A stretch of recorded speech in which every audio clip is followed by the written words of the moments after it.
Special report में आज हम आपको एक ऐसे बच्चे से मिलाने जा रहे हैं जिसने बिहार के मुख्यमंत्री नीतीश कुमार की बोलती बंद कर दी।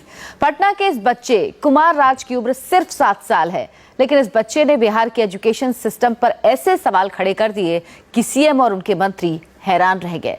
सीएम नीतीश के मंच पर 7 साल के बच्चे ने सरकारी शिक्षा व्यवस्था पर जमकर तंज कसे, जिनका नीतीश कुमार के पास कोई जवाब नहीं था। 7 साल का बच्चा कुमार राज हमारे साथ लाइव जुड़ा है। हम कुमार राज से बात करेंगे, लेकिन उससे पहले देखिए कल पटना में मुख्यमंत्री के मंच पर 7 साल के कुमार राज ने क्या क्या सवाल उठाए। 2 तरह का शिक्षा का व्यवस्था है, अमीरों के लिए अलग, जिनके बच्चे नामी प्राइवेट स्कूल में पढ़ने जाते हैं। अपने लंबे राजनीतिक जीवन में भाषण देते देते नीतीश कुमार के बाल सफेद हो गए, लेकिन उन्हें अंदाजा नहीं होगा कि पटना में ही उनका पाला एक ऐसे बच्चे से पड़ जाएगा जो उन्हीं की क्लास लगा देगा। 2 तरह का शिक्षा का व्यवस्था है, अमीरों के लिए अलग, जिनके बच्चे नामी प्राइवेट स्कूल में पढ़ने जाते हैं, और गरीबों के लिए अलग, जिनके बच्चे सरकारी स्कूल में पढ़ने जाते हैं। इससे साफ मालूम होता है प्राइवेट स्कूलों की अपेक्षा सरकारी स्कूलों में शिक्षा तथा सुविधाओं का घोर अभाव है।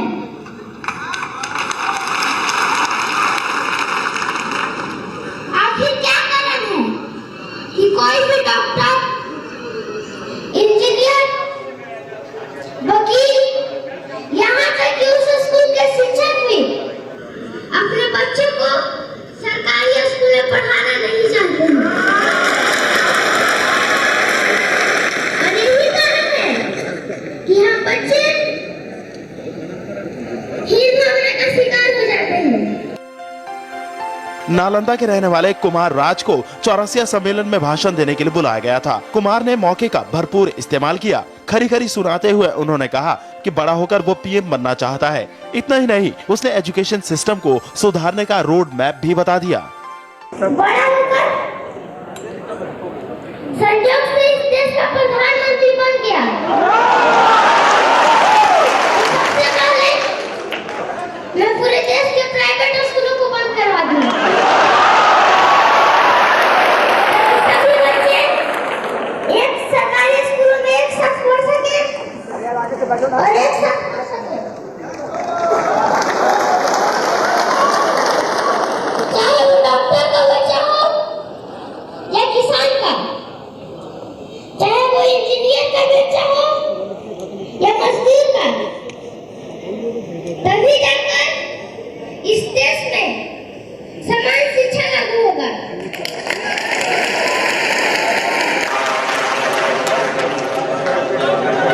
अब मैं क्या बोलूं? मैंने क्या सही बोला, क्या गलत, मुझे मालूम नहीं। इसका निर्णय तो आप लोग ही कर सकते हैं। एक बात जरूर है कि मेरे दिल में जितनी भी बात थी मैंने कह दिया।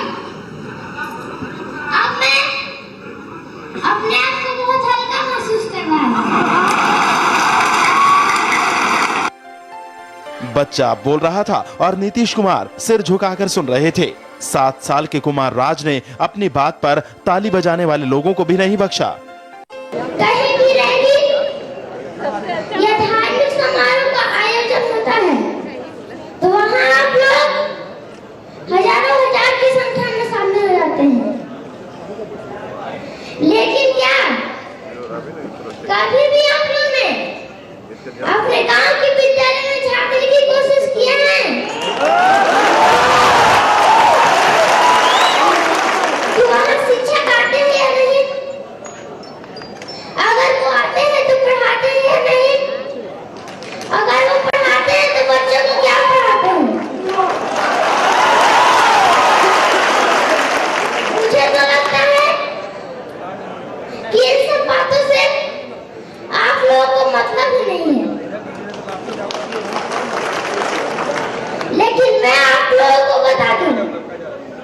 कि अगर आप लोग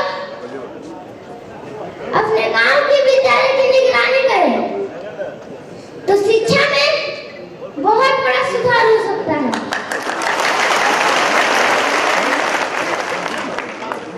मैं जानता हूं कि आप लोग अपने गांव में जब रासलीला तथा ऑर्केस्ट्रा का आयोजन करवाते रहते हैं, लेकिन कभी भी आप लोग ने हम बच्चों के मानसिक विकास के लिए बाल महोत्सव का आयोजन नहीं करवाए होंगे। कुमार राज के पिता आरा में पान की दुकान चलाते हैं। कुमार राज ने पीएम बनने की ख्वाहिश जताई तो जवाब में नीतीश ने कहा कि एक चाय वाला पीएम बन सकता है तो पान वाले का बेटा क्यों नहीं। मेरी पूरी शुभकामना है, उनके माँ बाप से ही कहेंगे कि बच्चे पर ध्यान दीजिए और मेरे जैसे व्यक्ति से व्यक्तिगत रूप से भी जो बनेगा, और क्या उसके मन में तमन्ना है, एक बार वो कह दिया कि अगर हम प्रधानमंत्री बनेंगे तो भाई कोई बन सकता है, चाय वाला बन सकता है तो पान वाला क्या नहीं बन सकता, कोई बन सकता है, ये तो खुशी की बात है। बच्चा मासूम था लेकिन उसके सवाल बेहद गंभीर थे। बिहार के एजुकेशन सिस्टम के बहाने इस बच्चे ने नीतीश कुमार के सुशासन के दावों की धज्जियां उड़ा दी और राजनीति के माहिर खिलाड़ी नीतीश बच्चे को माला पहनाकर सम्मानित करने के अलावा कुछ नहीं कर सके। रामदेव की योगशाला की दूसरी क्लास में आज हम बात करेंगे मोटापे की। मोटापा एक ऐसी समस्या है जिससे हर कोई निजात पाना चाहता है। कुछ लोग तो बाकायदा मोटापा दूर करने के लिए इलाज तक लेते हैं, बावजूद इसके मोटापा कम नहीं होता। लेकिन कुछ आसन के जरिए मोटापा कम किया जा सकता है, सुंदर और सुडौल शरीर पाया जा सकता है। बस आपको करने होंगे कुछ आसन, साथ ही ध्यान देना होगा आपके खान पान पर। कैसे योग से होगा यह चमत्कार, जानने के लिए सुरभि शर्मा के साथ चलते हैं योग गुरु रामदेव की योगशाला।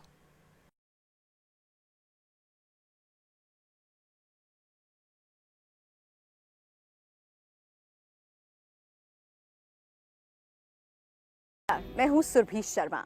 हम बात करेंगे योग महोत्सव की, जिसकी तैयारियां जोर शोर से चल रही हैं। नरेंद्र मोदी लखनऊ में होंगे और उनके साथ होंगे 50,000 से ज्यादा लोग।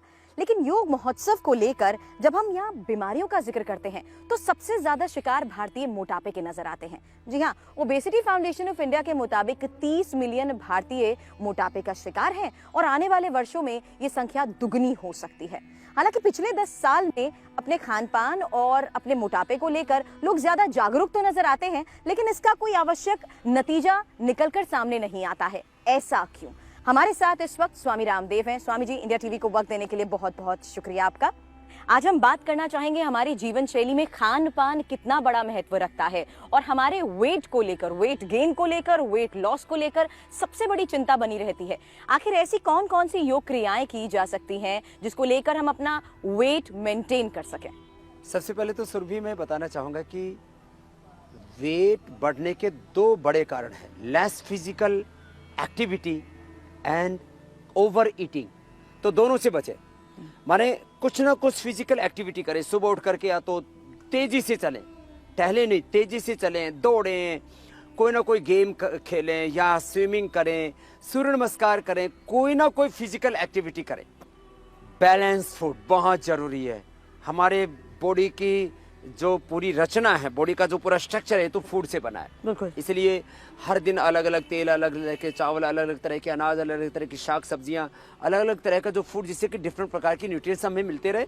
और 3 बार या मैक्सिमम 4 बार, सुबह 8 बजे, 12 बजे, फिर शाम को 4 बजे और फिर 8 बजे जी, ऐसे 4 बार थोड़ा थोड़ा करके खाएंगे तो वेट गेन नहीं करेगा। ये मैं आपको 12 मुख्य अभ्यास बता रहा हूँ, जो आप रोज करेंगे तो आपका वेट 100% कम हो जाएगा, बैलेंस हो जाएगा और आप स्वस्थ, सुंदर, सुडौल, आकर्षक बनेंगे। आपकी प्रोडक्टिविटी, क्रिएटिविटी, पॉजिटिविटी बहुत ज़्यादा बढ़ जाएगी।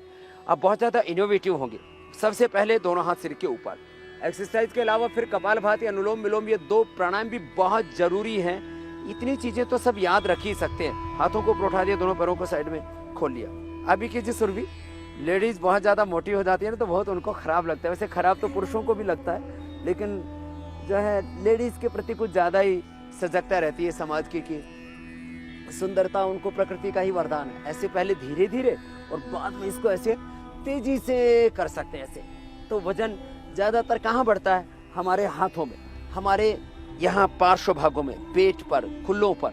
तो इससे यहाँ भुजाओं पर बढ़ा हुआ वेट, कमर पर बढ़ा हुआ वेट, पेट पर बढ़ा हुआ वेट और थाई बटक सीट पर बढ़ा हुआ सारा वेट कम होगा। तो पहला अभ्यास तिरक ताड़ासन, दूसरा अभ्यास त्रिकोणासन। एक हाथ ऊपर उठाएंगे, दूसरा हाथ ऊपर से ऐसे नीचे की ओर, हथेली ऊपर वाला हाथ कान से लगा हुआ, नीचे वाला हाथ ऐसे टखने के पास चला जाएगा। पहले से धीरे धीरे और बाद में इसको तेजी से कर देते हैं।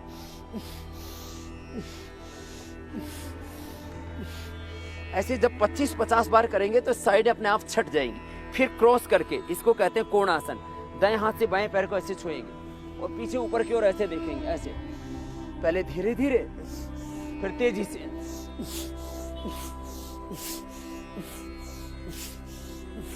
इस तरह से इसको 25-50 बार किया। 3 अभ्यास हो गए। चौथा पाद हस्तासन। आगे और पीछे का जो एक्सेस फैट है वो मेल्ट हो जाएगा। तो ऐसे हाथों को ऊपर उठाए, पीछे गए पाद हस्तासन के लिए और आगे जो गए दोनों हाथों की हथेलियां पंजों के बराबर में रख दी और माथा घुटनों से लगा दिया। पहले धीरे धीरे करना 1-2 बार और फिर बाद में तेजी से।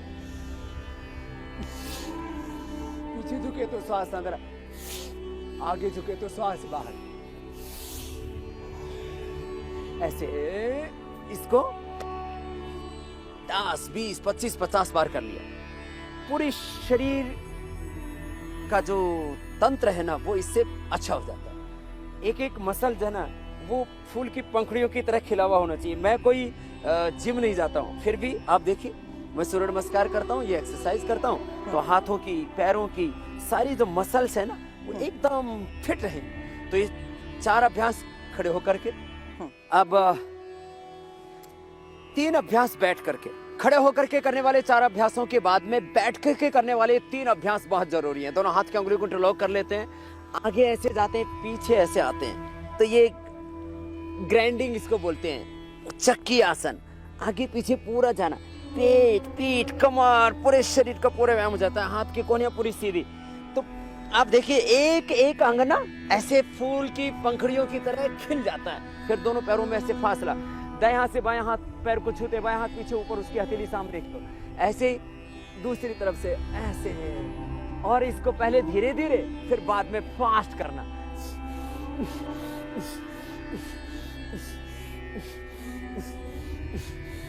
फिर ये तीसरा अभ्यास बैठ करके, पहले चक्की आसन, फिर स्थित कोणासन और ये पाद हस्तासन।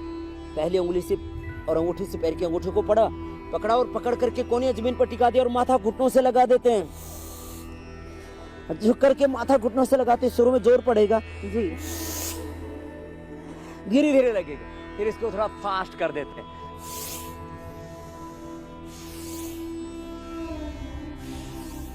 एक वजन बढ़ता है नाभि के ऊपर, नाभि के नीचे।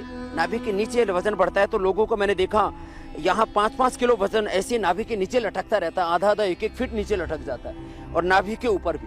तो यहाँ के स्टमी को कम करने के लिए बहुत अच्छा अभ्यास है। इसको बोलते हैं भुजंग आसन।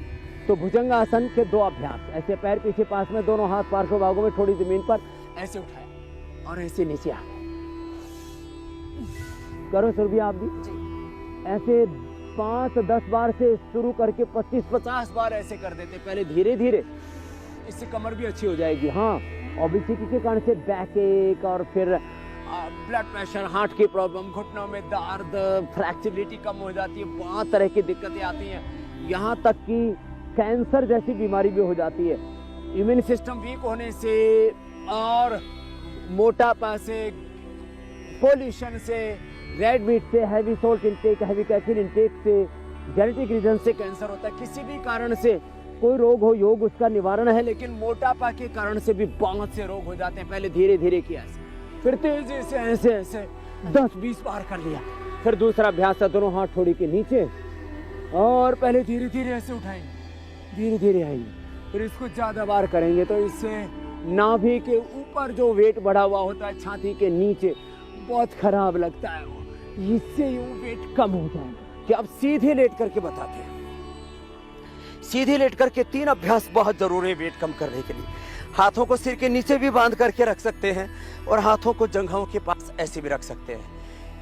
एक एक पैर को ऊपर उठाते हैं अथवा दोनों पैरों को। उच्च रक्तचाप, हर्निया, हार्ट की प्रॉब्लम, कमजोरी हो, कमर में दर्द ज्यादा हो तो एक एक पैर को ही उठाना, नहीं तो दोनों पैरों को भी ऐसे उठा सकते हैं। इसको अर्ध हलासन कहते हैं। इससे गोल जीरो बनाते हैं तो पाद वृत्तासन हो जाता है। थाई, भटक, शीर्ष एकदम हल्के हो जाएंगे। ज्यादातर माँ बहन बेटियों को कुल्लों पर वजन बढ़ जाता है, जंघों पर वजन बढ़ जाता है और ये बहुत खराब लगता है। घुटने सीधे, पंजे तने हुए, एक पैर से बड़ा शून्य बनाते हैं, पूरी गोलाई में घुमाते हैं ऐसे। ये बहुत जरूरी अभ्यास है। 10-20 बार से शुरू करके 25-50 बार ऐसे कर लेते हैं। दाएं के बाद फिर बाएं पैर से। लोग कहते हैं कि जिंदगी में वक्त ही नहीं भाई, इतना तो वक्त निकाल लो।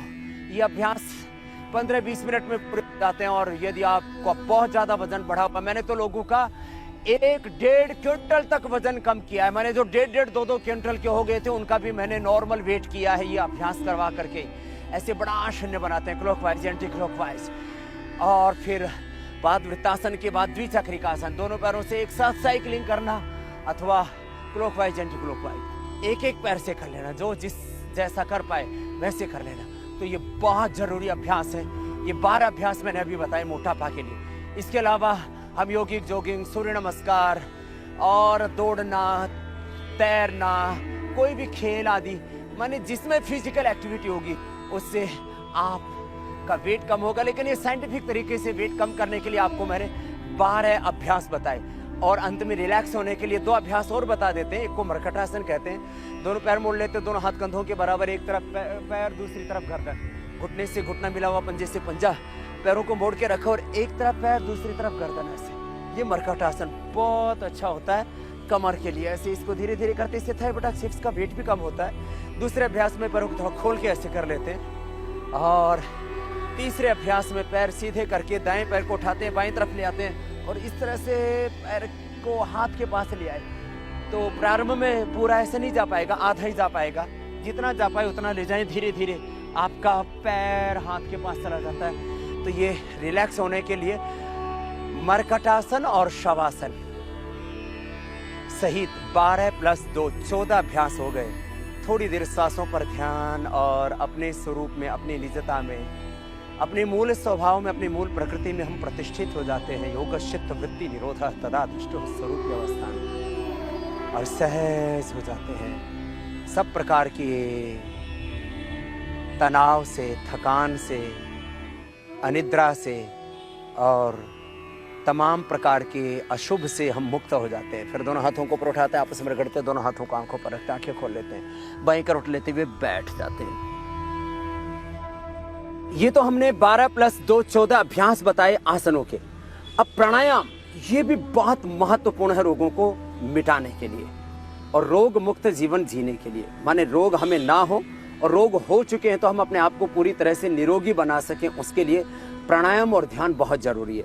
तो यदि कोई 6 के 6 प्राणायाम कर ले, भस्त्रिका, कपालभाति, उज्जाई,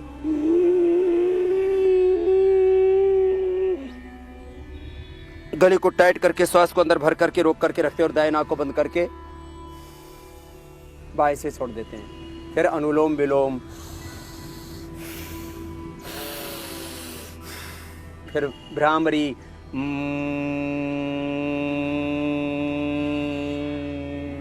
उद्गीत, ओम। ये 6 के 6 प्राणायाम कर ले तो बहुत अच्छी बात है। नहीं तो कपालभाति अवश्य कर ले। श्वास को बाहर छोड़ें, 1 सेकंड में 1 स्ट्रोक लगता है। स्वामी जी, जरूरी ये भी हो गया है समझना कि ये सब नियमित रूप से करना होगा, यानी कुछ महीनों तक करना होगा। और साथ साथ इन योग आसन के अलावा आपको अपने खान पान पर, जैसा कि स्वामी रामदेव ने जिक्र किया, आपको अपने खान पान पर ध्यान देना सबसे जरूरी हो जाता है। अपनी डाइट पर भी कंट्रोल करें। थोड़ा वजन कम करने के लिए थोड़ा पानी भी पिएं, लौकी का जूस पिए, हो सके तो गिलोय का भी जूस पी लें, मेदो हरबटी खा लें। यदि किसी को आपत्ति ना हो तो गोमूत्र का अर्क भी सुबह सुबह गर्म पानी में यदि पी लिया जाए, उससे भी वेट कम होता है। अश्वगंधा के 3-3 पत्ते सुबह दोपहर शाम खा लें तो आप बहुत थोड़े दिनों में बहुत स्मार्ट, बहुत खूबसूरत बन जाएंगे। चलिए, तो योग करके ना सिर्फ अपनी खूबसूरत जिंदगी बल्कि अपनी खूबसूरती को भी पूरी तरह से कायम रख सकते हैं। फिलहाल आज के लिए